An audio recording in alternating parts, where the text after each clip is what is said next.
This is question 53 of Prima Secunda of the Summa Theologia. We are continuing in this rather challenging treatise on the habits, and this is how habits are corrupted or diminished. And I've been pretty clear about the fact that this has not been my favorite treatise of the Summa. It's quite challenging, to be honest with you.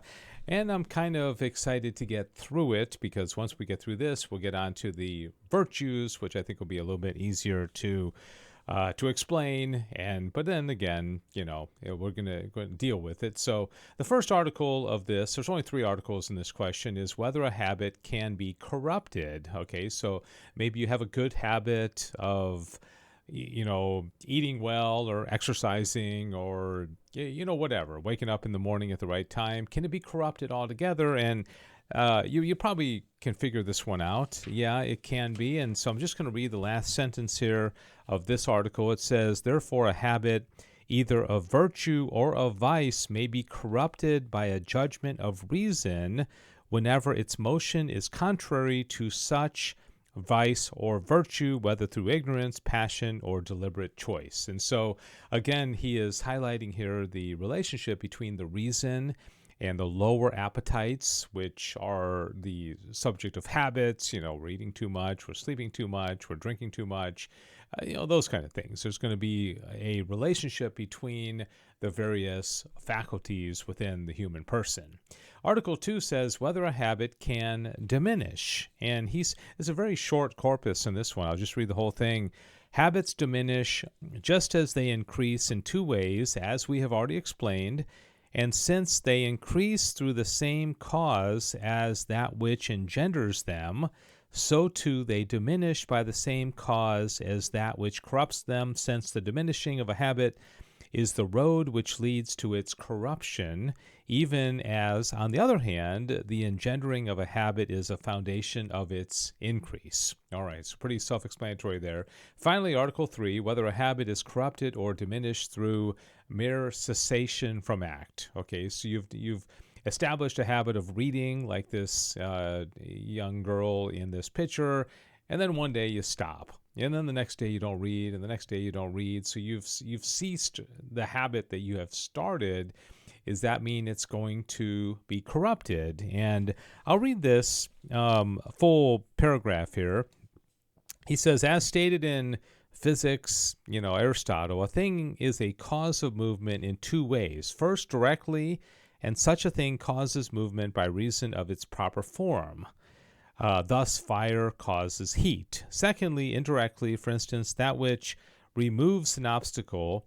It is in this latter way that the destruction or diminution of a habit results through cessation from act, insofar as we cease from exercising an act which overcame the causes that destroyed or weakened that habit.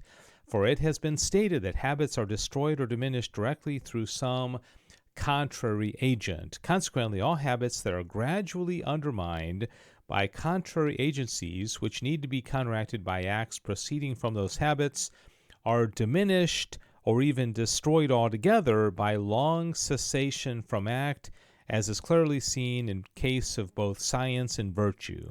For it is evident that a habit of moral virtue makes a man ready to choose the mean in deeds and passions. And when a man fails to make use of this virtuous habit in order to moderate his own passions or deeds, the necessary result is that many passions and deeds fail to observe the mode of virtue by reason of the inclination of the sensitive appetite and of other external agencies. Now, I'm just kind of reading this quickly, and hopefully this makes sense to you, is that if you have established a habit and then you, as I mentioned a moment ago, you just stop doing it, well, it's going to diminish or be corrupted altogether. Wherefore, virtue is destroyed or lessened through cessation from act. The same applies to the intellectual habits, which render man ready to judge aright of those things that are pictured by his imagination. Hence, when man ceases to make use of his intellectual habits, strange fancies, sometimes in opposition to them, arise in the imagination. Isn't that interesting?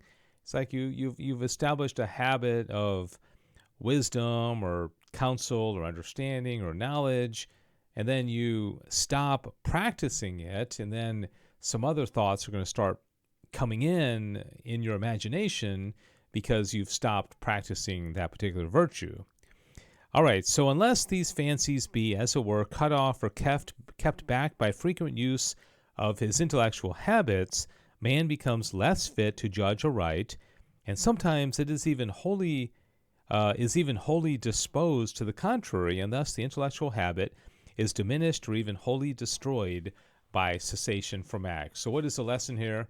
I think if we've established a habit, if we've established a virtue, we have to continue to practice it, because if we stop, it will be corrupted or diminished, and we certainly don't want that. All right, well, thank you for joining me.